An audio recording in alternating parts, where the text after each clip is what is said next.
ओम शांति। हम अव्यक्त महावाक्य रीड कर रहे थे। हर एक टॉपिक से संबंधित कुछ एक अव्यक्त लाइंस हमारे सामने आएंगी और हम उन्हीं महावाक्यों को एक्सप्लेन करेंगे, उसको क्लैरिफाई करने की कोशिश करेंगे।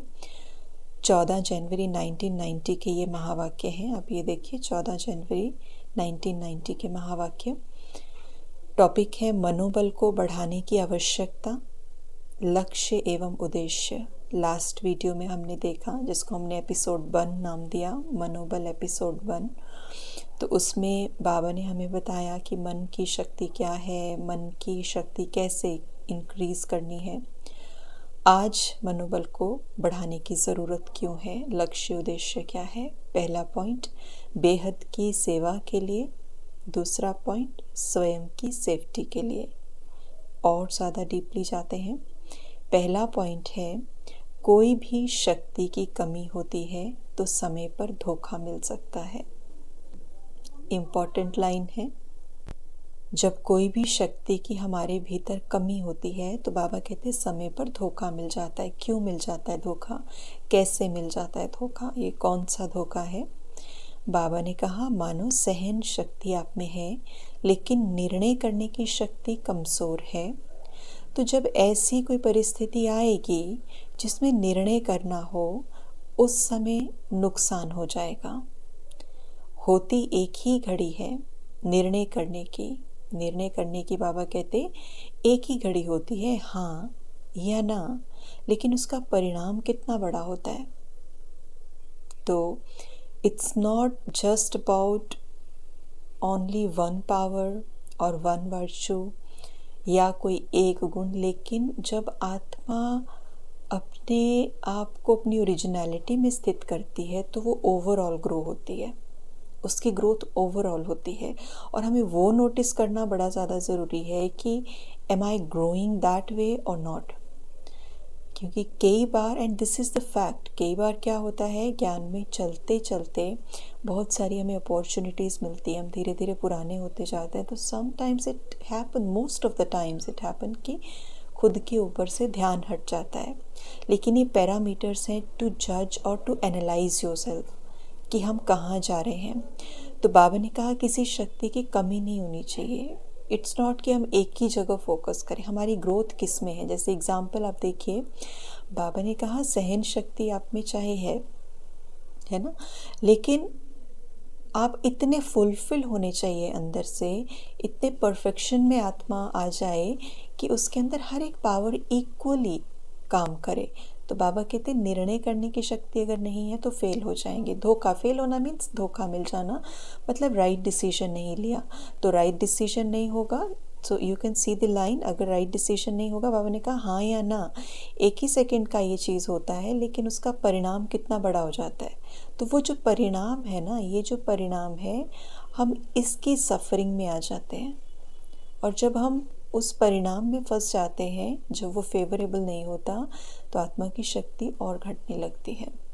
तो इसीलिए बाबा ने कहा कि ओवरऑल हमारी ग्रोथ जो है वो ज़रूरी है।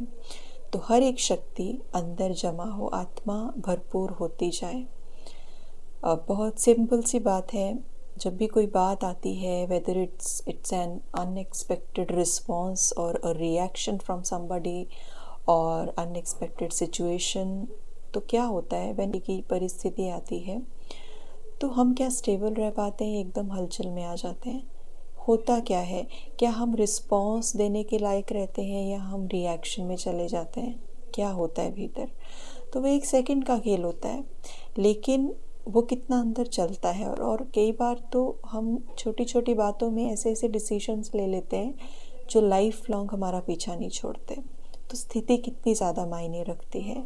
तो बाबा ने कहा उसका परिणाम कितना बड़ा होता है। तो सब शक्तियाँ अपने पास चेक करो, मतलब it's very important to analyse our own personality कि मैं कहाँ पे स्थित हूँ। ये एनालिसिस बहुत ज़्यादा ज़रूरी है, क्योंकि जब तक ये नहीं होगा एनालिसिस, जब तक हम ये एनालाइज नहीं कर पाएंगे, तब तक हम पुरुषार्थ नहीं करेंगे। बाबा ने कहा ऐसे नहीं, ठीक है चल रहे हैं योग, तो लगा रहे हैं, लेकिन योग से जो प्राप्तियां हैं वो सब हैं या थोड़े में खुश हो गए कि बाप तो अपना हो गया। देखिए कितना सुंदर लाइन है। बाबा ने कहा योग तो लगा रहे हैं, ये मार्कर बहुत अच्छे से तो नहीं चल रहा, लेकिन बाबा ने कहा ये होप सो आपको दिख रहा होगा, योग तो लगा रहे हैं लेकिन योग से जो प्राप्तियां हैं वो सब हैं या थोड़े में खुश हो गए कि बाप तो अपना हो गया। बहुत इम्पोर्टेंट लाइन है। जैसे कहा कि ज्ञान में जैसे जैसे थोड़ा टाइम हो जाता है, पुराने हो जाते हैं, तो योग या बाबा की याद हम कहें या जो स्मृति स्वरूप होना वो कहें, या हम कहें कि बाबा की श्रीमत की याद, या हम कहें कि बाबा की याद की याद, there are so many things. अलग अलग चीज़ें हैं, they are working according to different psychologies. तो बाबा कहते हैं कि जब हम योग लगा रहे हैं तो क्या होता है कि ये कई बार ना पार्ट ऑफ द रूटीन बन जाता है, और उसके बाद क्योंकि हम जब चेक नहीं करते, क्योंकि योग लगा क्यों रहे हैं, what is the usage of this, हमें स्मृति स्वरूप बनना क्यों है, क्योंकि उससे कुछ प्राप्तियां होती हैं। और प्राप्तियां क्या है? बेसिकली प्राप्तियां है संपन्नता, प्राप्तियां है शक्ति। इसलिए हम योग लगा रहे हैं। जितना जितना आत्मा जो है वो परमात्म स्मृति और परमात्म महावाक्यों के ऊपर चलती है, उतना उतना आत्मा के अंदर की स्थिति में भरपूरता आती है। लॉजिक यही है, जितना आत्मा अंदर से भरपूर महसूस करेगी उतना उसको ये निश्चय बैठेगा कि मेरा बाहर कुछ नहीं है। Then the soul is now not dependent on the external things कि मुझे ये मिल जाए, या मतलब वो उसकी कंडीशनिंग ख़त्म हो जाती है। जब उसकी कंडीशनिंग ख़त्म हो जाती है और जब सबकॉन्शियसली उसके बैठने लगता है कि मुझे बाहर से तो कुछ भी नहीं चाहिए, वो सबसे बड़ी प्राप्ति है। When soul meets its original self, और भगवान से और खुद से जब मिलन होता है और जब उसको लगता है कि हाँ रहना तो है, सबके बीच में रहना है, सरवाइव करना है, सब कुछ करना है, but now I am not dependent on external things, ये बहुत बड़ी प्राप्ति है। तो इसीलिए बाबा ने कहा कि योग तो लगा रहे हैं लेकिन योग से जो प्राप्तियां हैं ना वो चेक करो, थोड़े में तो खुश नहीं हो गए। तो हम कई बार ये करते हैं कि योग तो लगा रहे हैं या रूटीन फिक्स रखा है, मुरलियाँ भी हम रोज़ सुन रहे हैं, but we are not analysing our personality कि जो उससे मुझे प्राप्ति होनी चाहिए क्या वो है या नहीं। होता क्या है, रूटीन हमारा फुल टू पूरे नंबर, बट क्योंकि एनालिसिस नहीं है, चेकिंग नहीं है, इसलिए सबसे बड़ी प्रॉब्लम क्या आती है, हम वहीं स्टक हो जाते हैं, प्रोग्रेस रुक जाती है और हमें वो प्राप्तियों की अनुभूति नहीं होती, वो आनंद नहीं आता जीवन जीने का। बाबा ने कहा बाप तो अपना है लेकिन प्रॉपर्टी भी अपनी है ना, यह सिर्फ बाप को पा लिया या ठीक है। कि कई बच्चे सोचते हैं कि बाप मिल गया तो सब मिल गया, बाप मिल गया माना उसकी पहचान मिल गई, लेकिन बाबा कहते हैं बाप तो अपना है लेकिन प्रॉपर्टी, सी वेरी इंपॉर्टेंट, प्रॉपर्टी। प्रॉपर्टी क्या है? We are not talking about physical property, we are not talking about the physical inheritance of father। जो फिजिकल है, स्थूल है, उसकी बात नहीं हो रही। बाप अपना है, बाप की प्रॉपर्टी क्या है, वर्षा क्या है। तो जैसे बाबा साकार मुरली में कहते कि जो स्थूल फादर है यानी फिजिकल फादर है उसका वर्षा फिजिकल, लेकिन जो सूक्ष्म है उसका वर्षा सूक्ष्म। तो बाबा प्यार का सागर, शांति का सागर, ये उसकी प्रॉपर्टी, प्यार, शांति, सुख। तो बाबा कहते बाप का परिचय तो मिल गया, दैट्स ओके, बाप तो तुम्हारा ही है, लेकिन उसकी प्रॉपर्टी भी अपनी है, प्रॉपर्टी भी अपनी है ना? बाबा पूछ रहे हैं ना, या सिर्फ बाप को पा लिया वो ठीक है? तो ये चेक करना है, ये एक तो चेक करना प्राप्तियां हैं, एक चेक करना है प्रॉपर्टी। बेसिकली दोनों बातें ऑलमोस्ट सेम ही है। तो प्रॉपर्टी भी मेरी है क्या, यानी मेरे जीवन के अंदर भी सुख शांति ये चीज़ें हैं। वर्षे के मालिक बनना है ना, वर्षा क्या है, यही वर्षा है सूक्ष्म। बाप की प्रॉपर्टी है सर्वशक्तियाँ, सी सर्वशक्तियाँ, सर्वशक्तियाँ, सर्वगुण, ये बाप की प्रॉपर्टी है। तो बाबा कहते हैं सर्वशक्तियों का स्टॉक जमा है या इतना ही है कमाया और खाया बस। तो ये बाबा पूछ रहे हैं कि क्या सब कुछ भरपूरता आई है अंदर या नहीं आई है। तो ये हम चेक करेंगे, ठीक है। तो ये है 14 जनवरी 1990 के महावाक्य। आगे एक और महावाक्य हम देखते हैं, ये भी 14 जनवरी 1990 के महावाक्य हैं। तो ये भी 14 जनवरी 1990 के महावाक्य। बाप दादा ने सुनाया है, यहाँ से बाप दादा ने सुनाया है कि आगे चलकर आप मास्टर सर्वशक्तिवान के पास सब भिखारी बनकर आएंगे। पैसे या अनाज के भिखारी नहीं, लेकिन शक्तियों के भिखारी आएंगे। तो जब स्टॉक होगा तब तो दान देंगे ना, तब तो देंगे ना। दान वही दे सकता है जिसके पास अपने से ज़्यादा हो। दान कौन दे सकता है? जिसके पास भरपूर होगा वही दान देगा। तो बाबा कहते वही दे सकता है। अगर आप अपने जितना ही होगा तो दान क्या करेंगे? तो इतना जमा करो।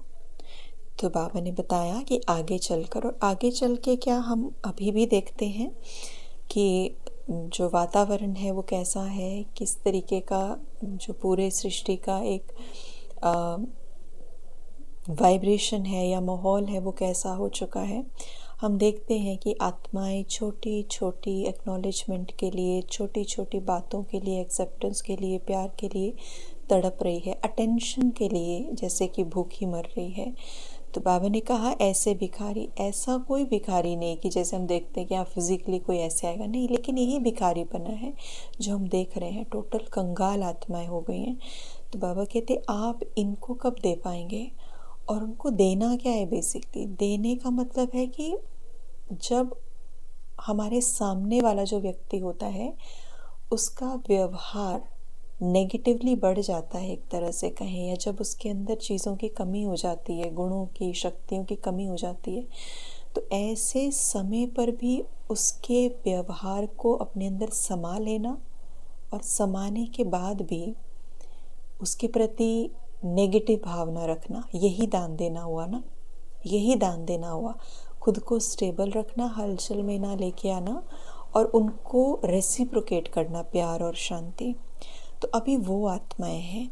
अगर हम देखें कि जो एक भिखारी होता है या एक ऐसा व्यक्ति जिसके पास कुछ नहीं होता, उसका फ्रस्ट्रेशन का लेवल बढ़ जाता है, उसका दुख का लेवल बढ़ जाता है, उसके पास कंप्लेंट्स बहुत सारी होती हैं। तो यही भिखारीपना है सूक्ष्म, कि जब भी हमें इस तरीके के ट्रेट्स वाली आत्माएं दिखेंगी, माना ये खाली होती जा रही हैं, तो उनके फ्रस्ट्रेशन को देख के if I am also getting frustrated, तो फिर मैं भी उसी लाइन में आ रही हूँ। तो इसलिए इट्स वेरी इंपॉर्टेंट। तभी बाबा ने कहा कि चेक करो, आपके पास ज़्यादा होना चाहिए, ज़्यादा होना चाहिए, ज़्यादा होगा तब फिर आप उसके काम आ सकेंगे। तो इसलिए ये भी हमें चेक करना है कि जब मेरे सामने कोई व्यक्ति आता है, और ये नहीं कि आएगा पता नहीं कब आएगा, विनाश होगा, नहीं, रोज़ आते हमारे घर में, परिवार में, बच्चे, बड़े, बुजुर्ग, एवरीबडी, ऑफिस में भी। तो ऐसी आत्माएं जिनके रिएक्शंस हैं, जिनके कंप्लेंट्स हैं, जब वो हमारे सामने आती हैं, तो उस समय हमारे अंदर से क्या भाव निकलते हैं? वो गिविंग वाले होते हैं या वो आस्किंग और टेकिंग और सीकिंग वाले होते हैं कि मुझे भी चाहिए? तो ये हमें और चेक करना है। तो बाबा ने कहा दान देने के लिए हमें केपेबल होना पड़ेगा, हमें रिच इनफ होना पड़ेगा शक्तियों, गुणों और इन सब स्टॉक्स से। उसके बाद भी बाबा ने तीसरा पॉइंट भी कहा है, लेकिन वो थोड़ा सा लंबा पॉइंट है, वो हम कल करेंगे। काफ़ी बड़ा पॉइंट है ये, तो ये हम इसके बाद करेंगे। लेकिन फॉर द टाइम बीइंग ये 2 चेकिंग्स हमारे सामने जो हैं, इनको हमने, तो फॉर द टाइम बीइंग ये जो 2 पॉइंट्स हमने डिस्कस किए, इनको हमें थोड़ा सा इंटरनलाइज करना है और इसके ऊपर सोचना है। ओम शांति।